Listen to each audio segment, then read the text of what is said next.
Kannur മുഴപ്പിലങ്ങാട്ടെ BJP പ്രവർത്തകൻ സൂരജ് വധക്കേസിൽ CPIM പ്രവർത്തകയായ 9 പ്രതികൾ കുറ്റക്കാർ. മുഖ്യമന്ത്രിയുടെ പ്രസ് സെക്രട്ടറി PM മനോജിന്റെ സഹോദരൻ PM മനോരാജ് നാരായണനും TP കേസ് പ്രതി TK രജീഷും കൃത്യത്തിൽ നേരിട്ട് പങ്കെടുത്തതായി കോടതി കണ്ടെത്തി.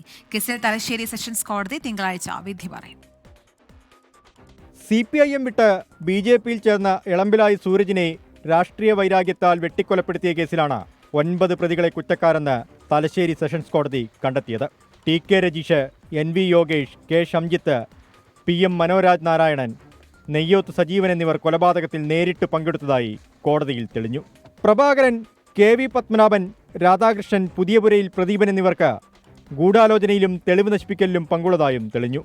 10ാം പ്രതിയായിരുന്ന നാഗത്താൻകോട്ട പ്രകാശിനെ തെളിവുകളുടെ അഭാവത്തിൽ കുറ്റവിമുക്തനാക്കി. തെളിയിക്കാൻ കഴിഞ്ഞു എന്നുള്ളത് പ്രോസിക്യൂഷന്റെ വിജയമാണ്. ഇത് ജഡ്ജ്മെന്റ് പരിശോധിച്ച് നിലവിൽ ആ പ്രതിക്കെതിരെ സാക്ഷിമൊഴികളെ അപര്യാപ്തത ഉണ്ടായിരുന്നു, സാക്ഷിമൊഴികളുടെ അപര്യാപ്തത ഉണ്ടായിരുന്നു. അറിയാം, 2-3 സാക്ഷികൾ 4 സാക്ഷികൾ വിസ്തരിച്ചവർ കോടതി മുമ്പാകെ കൂറുമാറിയിരുന്നു.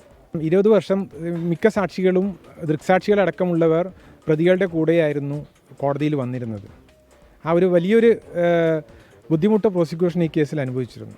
വിധിക്ക് ശേഷം പ്രതികരിക്കാമെന്ന പ്രതിഭാഗം അഭിഭാഷകൻ CK ശ്രീധരൻ 24നോട്.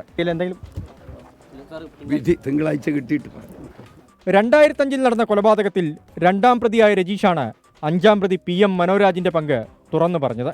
28 സാക്ഷികളെ വിസ്തരിച്ച കേസിൽ വിചാരണയ്ക്കിടെ കൊലപാതകം നേരിട്ട് കണ്ട 2 പ്രോസിക്യൂഷൻ സാക്ഷികൾ കൂറുമാറിയിരുന്നു.